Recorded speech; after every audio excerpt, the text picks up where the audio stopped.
یہ جناب حضرت ابوبکر صدیق رضی اللہ تعالیٰ عنہ آپ کا زمانہ خلافت ہے، تو ایک شخص فوت ہو گیا۔ جب فوت ہوا صحابہ جنازہ پڑھنے لگے۔ جب لوگ جنازہ پڑھنے لگے تو محسوس کیا کہ جو اس کا کفن ہے وہ حرکت کر رہا ہے۔ جب دیکھا کہ کفن حرکت کر رہا ہے تو لوگوں نے جب یہ دیکھا، سارے لوگ جنازے سے ہٹ کے اس کے کفن کو اس کے جسم سے، اس کے منہ سے اتارا، تو کیا دیکھتے ہیں کہ ایک بہت بڑا اژدہا، ایک سانپ جو تھا وہ اس کی گردن کے ساتھ لپٹا ہوا ہے اور اس کو ڈس رہا ہے۔ تو صحابہ اکرام رضوان اللہ علیہم اجمعین اور جتنے لوگ جمع تھے سب نے کہا کہ ڈنڈے لاؤ، مارنے کے لیے کوئی چیز لاؤ، یہ کہاں سے اتنا بڑا اژدہا آ گیا ہے؟ تو وہ انسانی آواز میں بول پڑا، کہنے لگا ان اللہ امرنی ان اعذبہ الی یوم القیامت، مجھے نہ مارو، میں اپنے رب کے حکم سے اس پہ مسلط کیا گیا ہوں، میں اپنے رب کے حکم سے آیا ہوں۔ ان اللہ امرنی ان اعذبہ، میں اللہ کا عذاب ہوں، میں اسے ڈستا رہوں گا، الی یوم القیامت، میں قیامت تک اسے ڈستا رہوں گا۔ تو صحابہ اکرام نے وہ ڈنڈے سوٹے جو تھے وہ سارے چھوڑ دیے اور سوچنے لگے۔ پھر کہا کہ اگر تو بول ہی پڑا ہے تو تو یہ بھی بتا دے کہ تو کس وجہ سے عذاب اللہ رب العزت نے تیری شکل میں اس بندے پہ مسلط کر دیا ہے۔ تو وہ کہنے لگا خطایاہ ثلاث، اس کی 3 غلطیاں تھیں، 3 خطائیں تھیں جس کی وجہ سے اللہ رب العزت نے اسے عذاب دیا ہے۔ تو وہ کون کون سی غلطیاں تھیں؟ سامعین محترم ذرا توجہ کرو، سنو کہ اپنے اندر جا کر دیکھو، کیا وہ ہمارے اندر تو وہ غلطیاں نہیں ہیں؟ کیا ہم وہ کام تو نہیں کر رہے؟ انہی کاموں میں ہمیں موت نہ آ جائے؟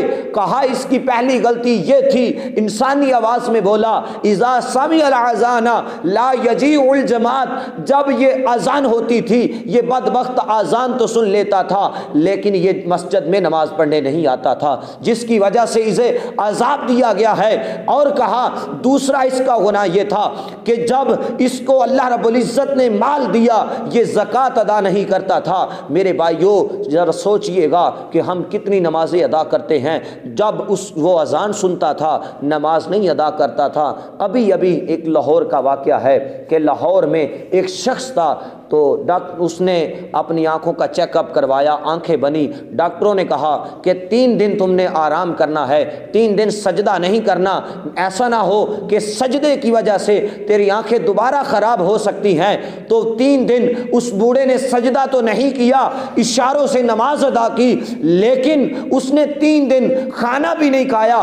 گھر والوں نے پوچھا کہ اگر تو 3 دن اللہ رب العزت کا سجدہ نہیں کر رہا تو کھانا کیوں نہیں کھا رہا؟ ڈاکٹروں نے تجھے سجدے سے منع کیا تھا، کھانے سے تو منع نہیں کیا تھا، تو آج تو بتا کہ تو کھانا کیوں نہیں کھا رہا؟ وہ بوڑھا عرض کرنے لگا، اللہ رب العزت کا قرب پانے والا، اللہ کی عبادت کرنے والا، وہ عبادت گزار بندہ، وہ عرض کرنے لگا، کہنے لگا کہ گھر والوں لوگوں سن لو، اگر میں اللہ رب العزت کے سامنے اپنی پیشانی نہ جھکاؤں مجھے اس کا کھانا کھاتے ہوئے بھی شرم آتی ہے، مجھے اس کا کھانا کھاتے ہوئے بھی مجھے اس کا کھانا کھاتے شرم آتی ہے۔ میں کس وجہ سے میں اس کی بارگاہ میں جھکا نہیں ہوں، تو میں کس وجہ سے اس کا دیا ہوا، اس کی دی ہوئی نعمتیں میں کھا لوں، میں اس کی دی ہوئی نعمتیں استعمال کروں؟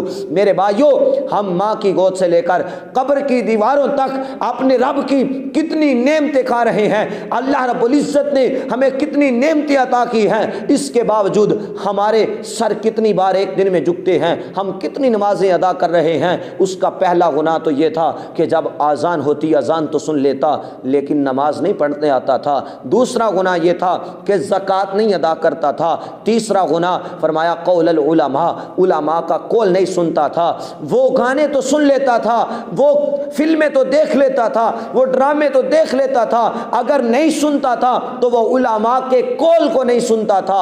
علماء وہ علماء جس نے سرکار دو عالم صلی اللہ علیہ وآلہ وسلم کے علم کو پڑھا، جس کے بارے میں فرمایا گیا کہ العلماء وراثت الانبیاء، علماء انبیاء کے وارث ہیں، علم انبیاء کی میراث ہے۔